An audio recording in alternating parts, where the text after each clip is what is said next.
Pois bem, aqui apenas uma correção, né? Ficou faltando falar. Esgotamento de instância administrativa na justiça esportiva, né? Precisa primeiro ir lá para depois no judiciário. Pois bem, visto isso, sabe quando você está falando uma coisa e fala, não, mas tem outra situação? Pois bem, você está vendo? Tem que estudar, gente, para concurso público, né? Tem que reiterar, tem que fazer revisão, tem que estar o tempo todo lendo, porque senão a informação vai embora. Né? E eu falando aqui, eu falei, nossa, mas tem outra coisa, justiça desportiva. Pois bem, voltando lá ao nosso exemplo, digamos que o cidadãozinho confia na administração e o que acontece? Ele pede diretamente na administração a repetição do indébito tributário por meio de um processo administrativo, não é isso? Pois bem, processo administrativo tributário. E aí, ao final, a Fazenda Pública, frustrando ele na confiança dele, diz que, olha, tem direito a nada não. A gente tem nada para devolver para você. E aqui eu tenho a decisão administrativa negando a repetição do indébito tributário. E a partir dessa decisão administrativa, o prazo que vai contar para ingressar com a ação anulatória da decisão administrativa que denegou a restituição do indébito tributário é esse aqui do 169, 2 anos. E se trata de um prazo prescricional para exercer o quê? Direito de ação, não é isso? Pois bem, então em nada se contrapõe ao que está lá no 168 do Código Tributário Nacional, que é um prazo decadencial para exercer o direito de pleitear, de pedir a devolução do recurso, que foi pago a mais ou indevidamente a título de tributo. Tem 5 anos. E isso ele pode fazer na via administrativa ou diretamente na judicial. Só que se ele fizer diretamente na judicial, não há que se falar do 169, do prazo de 2 anos, porque ele já ingressou com a ação judicial, ele já vai pedir logo em juízo, ele não confia na sua administração pública. E é isso. Então, Aline, além de ser isso, veja, é mais interessante, então, requerer de início administrativamente. E por quê? Porque ao invés de só ter 5 anos, eu terei 7. 5 lá do CAPT do 168 e mais 2 do 169. E aí eu teria um prazo de 7 anos para repetir o indébito tributário, só que não. Olha o que diz lá o parágrafo único do artigo 169. O prazo de prescrição ele é interrompido pelo início da ação judicial, recomeçando o seu curso por metade. Ele vai voltar, deve ser devolvido quanto? 1 ano. A partir da data da intimação validamente feita ao representante judicial da Fazenda Pública interessada. Bom, não é intimação, é citação, né? Vai ser citado. Então, vai se devolver 1 ano. Tá, então com 5, 6, eu ainda ganho 1 aninho. Não. Segundo o Supremo Tribunal Federal, uma vez devolvido pela metade, esse prazo não pode, somado ao que resta do 168, dar mais de 5 anos. Se der mais de 5 anos, você só tem 5 anos e ponto final, porque é o prazo máximo reconhecido na legislação tributária para fins de cobrança do crédito tributário, seja da fazenda, seja, obviamente, do sujeito passivo. Súmula 625 do STJ, a gente já viu, mas não custa relembrar, o pedido administrativo de compensação ou de restituição, ele não interrompe o prazo prescricional para a ação de repetição de indébito tributário, de que trata o artigo 168 do CTN, exatamente por ser um prazo decadencial. judicial. Pois bem, encerramos causas de extinção do crédito tributário, bem como repetição de indébito, pagamento indevido. E aqui vamos nós para a exclusão, causas de exclusão do crédito tributário. Lembra lá da nossa linha do tempo da relação jurídico-tributária? Fato gerador, obrigação tributária, os dois nascendo juntinhos, que precisam ser lançados para constituir o crédito tributário. Eu estou aqui no plano da Constituição, na fase da constituição do crédito tributário, no lançamento. E é aqui que opera-se a exclusão do crédito tributário, nos termos do artigo 175 do Código Tributário Nacional, e duas são as situações que excluem o crédito tributário: a isenção e a anistia. A isenção voltada para o crédito tributário de natureza tributária, eminentemente fruto da ocorrência de fato gerador, e a anistia é o perdão da multa. Deem uma olhada lá, 175 excluem o crédito tributário. 1, a isenção. 2, a anistia. Parágrafo único. A exclusão do crédito tributário não dispensa o cumprimento das obrigações acessórias dependentes da obrigação principal cujo crédito seja excluído ou dela consequente. Ou seja, eu tenho a hipótese de incidência. Com a hipótese de incidência nasce, uma vez ela reconhecida faticamente, o ato, fato, circunstância da vida que lhe deu origem, nasce o crédito, a obrigação tributária junto com a ocorrência do fato gerador. Tudo bem por aqui? Pois bem, tudo bem. Ao chegar aqui no procedimento de lançamento do tributo para a constituição do crédito tributário, a autoridade fazendária pode verificar que de fato o fato gerador aconteceu, a obrigação tributória nasceu, mas em face de uma isenção, de uma previsão legal excluindo o crédito tributário, a constituição do crédito tributário, eu não constituirei, ele não constituirá, não poderá ser constituído o crédito tributário. Então, observem, o fato de eu ter um fato gerador e uma obrigação tributária não necessariamente, em face da teoria dualista adotada, não necessariamente assegura a existência do crédito tributário. Porque nós já aprendemos que uma das possibilidades desse crédito tributário não ser constituído está aqui, na decadência. A outra está exatamente na exclusão, em face de uma norma que isenta o contribuinte do pagamento do tributo. E aí, não havendo norma que exclua e não havendo decadência, aí sim se constitui o crédito tributário. Como eu acabei de falar para vocês, a isenção ela se destina ao tributo. A multa, a anistia, que é o perdão da multa, aqui. A multa, a anistia, a multa. Estava aqui pensando em outra coisa que eu já vou informar aqui para vocês agora. Então, observem. Quando eu falo em anistia, né, que está na moda agora, todo mundo fala de anistia, eu falo em perdão.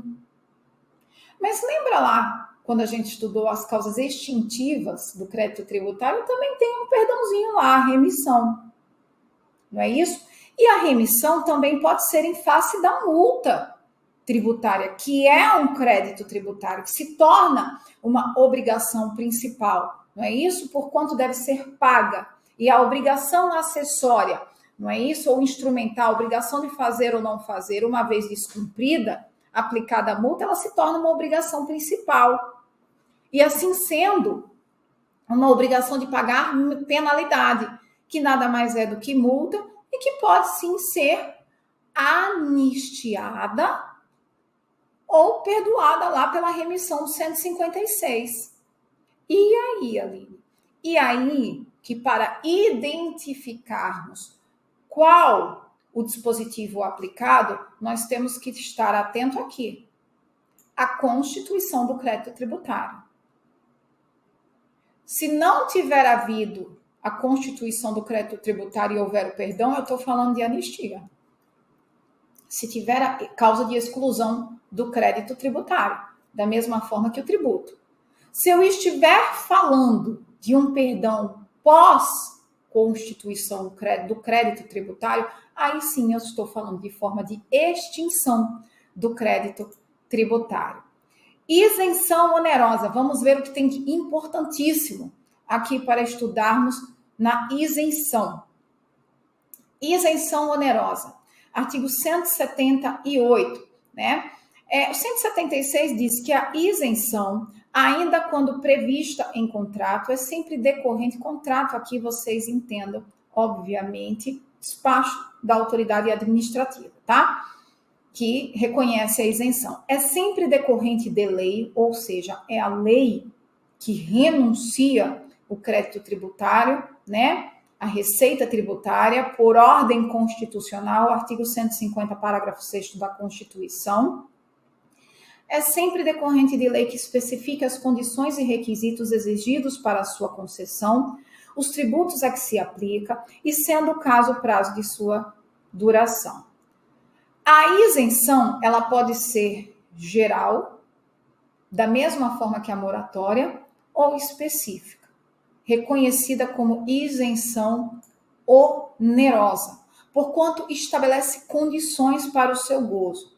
O artigo 178 do Código Tributário Nacional diz que a isenção, salvo se concedida por prazo certo, e em função de determinadas condições, pode ser revogada ou modificada por lei a qualquer tempo, observado o disposto no inciso 3 do artigo 104.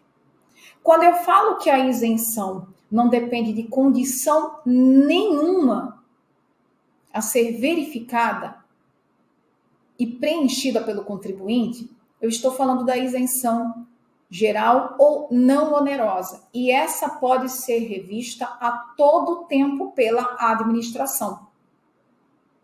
Quando eu falo de uma isenção que exige o cumprimento de condições por um determinado prazo, aqui a administração perde um pouco da sua liberdade no que diz respeito à revogação. Uma vez cumpridos os requisitos pelo sujeito passivo, trata-se de um direito subjetivo e, segundo o Supremo Tribunal Federal, súmula 544, isenções tributárias concedidas sob condição onerosa não podem ser livremente suprimidas pela administração. Artigo 177. Traz o caráter não extensivo da isenção. Diz lá, salvo disposição de lei em contrário, a isenção não é extensiva às taxas e às contribuições de melhoria e aos tributos instituídos posteriormente à sua concessão. Isso nos lembra uma coisa, o que determina o artigo 111 do Código Tributário Nacional, que determina a interpretação literal da legislação tributária que disponha sobre outorga de isenção. Portanto, não há que se presumir isenção à espécie tributária que não seja aquela expressa na lei que institui a isenção. Segundo o Supremo Tribunal Federal, tenha atenção o senhor que quer ser juiz, o judiciário não pode conceder, ainda que sob o fundamento constitucional da isonomia, você crente que está abafando, mas não está não, meu filho, o benefício da exclusão do crédito tributário em favor daquele que o legislador não contemplou. Se o legislador não contemplou, e essa não contemplação se justifica pelo sistema jurídico, porque ele está implementando o artigo 152, tratando de forma equivalente todos aqueles que se encontrem de forma equivalente, isonomia material, em uma mesma situação jurídica. Não inventa não, seu juiz. Isso é uma aferição que compete à administração tributária. Salvo, nesse sentido, a jurisprudência tem se flexibilizando, né, com distinguish, em situações que se evidencia que, de fato, não há qualquer fundamento para o tratamento desigual. Mas isso não é a regra. A regra é: o judiciário não pode, com fundamento, porque eu acho que é a mesma situação. Não, meu filho, de achar morrer um burro, tá? Não acha nada, juiz não acha nada. É para isso que você aprende fontes do direito, para você buscar a norma que você precisa aplicar. Com base na jurisprudência, sim, com base na jurisprudência. Com base na teoria, sim, com base na teoria, na doutrina. Mas não é para achar. Juiz não acha. Assim como ninguém do direito deve achar nada, né? A gente deve fundamentar o que pensamos. Revogação de isenção e princípio da anterioridade. E aí, a princípio, o STF falava que não tinha problema nenhum. Hoje, segundo o Supremo Tribunal Federal, eu tenho uma majoração indireta de tributo quando há a revogação de uma isenção, seja a onerosa ou a não onerosa. E assim sendo, é preciso que se respeite o princípio da anterioridade tributária, a anterioridade do exercício financeiro.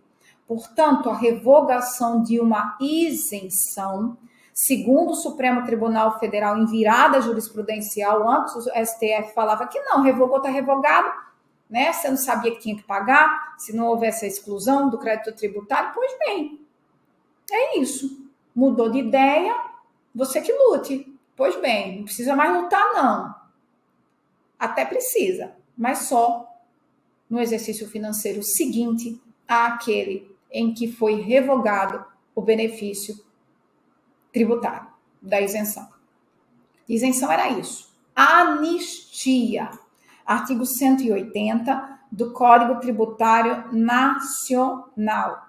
A anistia abrange exclusivamente os demais dispositivos, gente, que tratam de isenção, é mera leitura. Cai ele lá na sua literalidade, portanto, façam-me a tarefa de casa de lê-los, porque o nosso tempo está se esgotando para este modo. Anistia. Artigo 180 do Código Tributário Nacional. A anistia abrange exclusivamente as infrações cometidas anteriormente à vigência da lei que a concede, não se aplicando aos atos qualificados em lei como crimes ou contravenções e aos que, mesmo sem essa qualificação, sejam praticados com dolo, fraude ou simulação pelo sujeito passivo ou por terceiro em benefício daquele. 2. Salvo disposição em contrário, as infrações resultantes de conluio entre duas ou mais pessoas naturais ou jurídicas. Ou seja, primeira informação. A anistia, ela abrange exclusivamente infrações praticadas anteriormente à lei. Não existe anistia para comportamentos futuros, porque isso seria revogação de norma. Você não pode dar uma carta branca, olha, estou perdoando o que você fez e já vou adiantando o meu perdão para o que você ainda não fez, mas provavelmente vai fazer. Não. Segundo o Código Tributário Nacional, artigo 180, abrange exclusivamente as infrações, e percebam, como o código é claro e preciso para dizer qual é o objeto da anistia, são as infrações administrativo-tributárias, descumprimento de obrigação acessória, instrumental, e só aquela já ocorrida. E ocorridas até quando? A anistia pode pegar antes da constituição do crédito tributário que decorre de multa. Porque também a multa precisa ser inscrita. Digamos que você deixa de pagar um tributo, né? A fazenda pulga, a fazenda pública lhe pega no pulo. Vai lançar o tributo e vai lançar a multa, constituindo o crédito tributário, salvo se estiver isento ou anistiado. Mas percebam, se eu não falei, fica aqui o registro e tenha atenção. O lançamento tributário, ele não é só em face do tributo, do fato gerador, mas também do próprio ato infracional. É preciso se constituir a multa tributária. Espécies de anistia. A anistia pode ser concedida, inciso 1, caráter geral e decorre de lei. 2, limitadamente tida como especial, decorre de lei. E despacho, decisão da autoridade administrativa, limitadamente, quais são os casos? As infrações da legislação relativa a determinado tributo. B, as infrações punidas com penalidades pecuniárias até determinado montante, conjugadas ou não com penalidades de outra natureza. C, a determinada região do território da entidade tributante em função de condições a ela peculiares. Parece o quê? Muita moratória, né? D, sob condição do pagamento de tributo no prazo fixado pela lei que a conceder, ou cuja fixação seja atribuída pela mesma lei à autoridade administrativa. Nesse caso aqui você tem um favor fiscal. A administração está dizendo, olha, você deve tributo, eu poderia, em face disso, lhe lançar uma multa tributária, lavrar o auto de infração do descumprimento da obrigação acessória, assim sendo lhe aplicar a multa, constituir essa multa, porém, se você pagar o tributo, eu vou anistiar a sua multa, eu não vou constituir a sua multa. Essas são as situações legais no CTN que permitem a concessão de anistia. Por fim, artigo 182, a anistia, quando não concedida em caráter geral, ou seja, quando não é a do inciso 1 do artigo 181, é efetivada em cada caso por despacho, por decisão da autoridade administrativa em requerimento formulado pelo sujeito passivo, com o qual o interessado faça prova do preenchimento das condições e do cumprimento dos requisitos previstos em lei para a sua concessão. Parágrafo único. Olha lá o 155 da moratória servindo para cá também. Lembra do parágrafo único da moratória? O despacho referido neste artigo, ou seja, a decisão referida para a concessão da anistia, não gera direito adquirido, aplicando-se, quando cabível, o disposto no artigo 155, especialmente no que diz respeito da ocorrência do descumprimento de condições impostas para o gozo da anistia. Valendo a mesma coisa, dolo, simulação, fraude, não conta o prazo de prescrição entre a concessão e a percepção da irregularidade dolosa. Se não tiver havido fraude, vai, obviamente, revogar o benefício, entretanto, a suspensão não ocorre no prazo prescricional. Aqui encerramos a anistia e começamos garantias e preferências do crédito tributário. Quando eu falo em garantias, eu estou falando de instrumentos que vão assegurar determinados direitos. E no caso aqui, o direito da fazenda pública de receber o seu crédito tributário. Diz o artigo 183 que a enumeração das garantias atribuídas neste capítulo ao crédito tributário não exclui outras que sejam expressamente previstas em lei, e aqui lei ordinária, como as leis que criam os tributos, como a gente tem, por exemplo, o imposto de importação, em que a fazenda pública, para resguardar o seu direito de constituir e de receber o débito, muitas vezes pode reter a mercadoria. Isso é uma garantia do crédito tributário instituída em lei ordinária que insere no ordenamento o imposto de importação. Presunção relativa de fraude, que tem de mais importante aqui, artigo 185 do Código Tributário Nacional.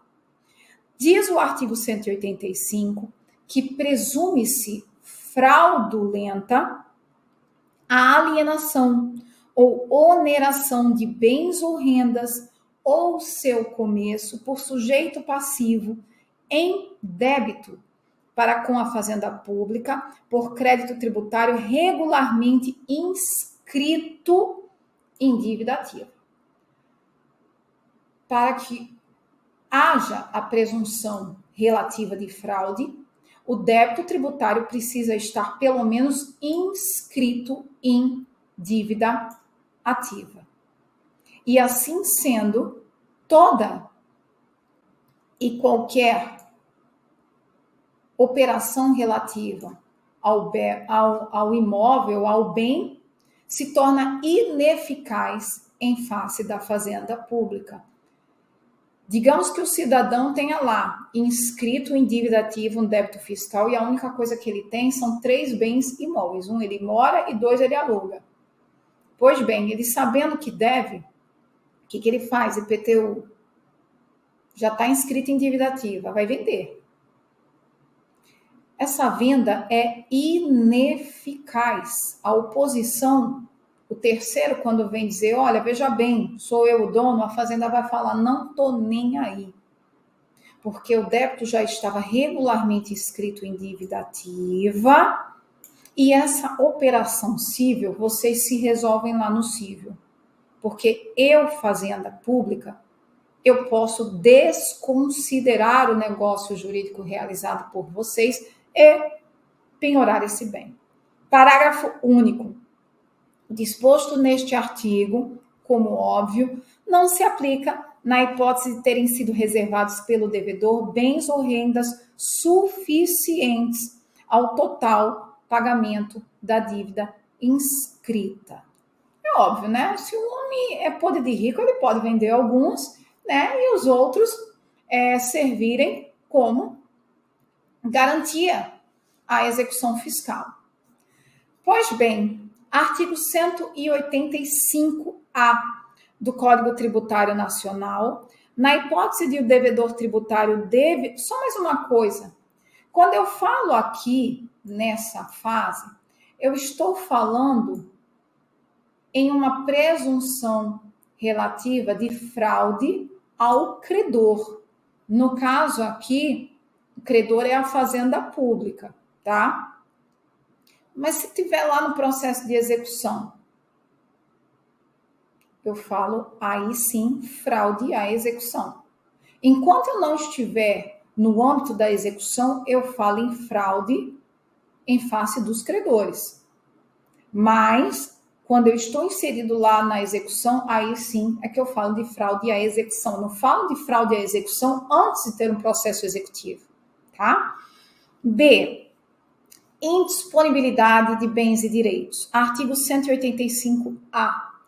Na hipótese de o devedor tributário devidamente citado não pagar, nem apresentar bens à penhora no prazo legal e não forem encontrados bens penhoráveis, o juiz determinará a indisponibilidade de seus bens e direitos, comunicando a decisão preferencialmente por meio eletrônico aos órgãos e entidades que promovem registros de transferência de bens, especialmente ao Registro Público de Imóveis e às autoridades supervisoras do mercado bancário e do mercado de capital. O que eu tenho aqui é a indisponibilidade de bens e direitos eletronicamente. Sabe Bacen-Jude?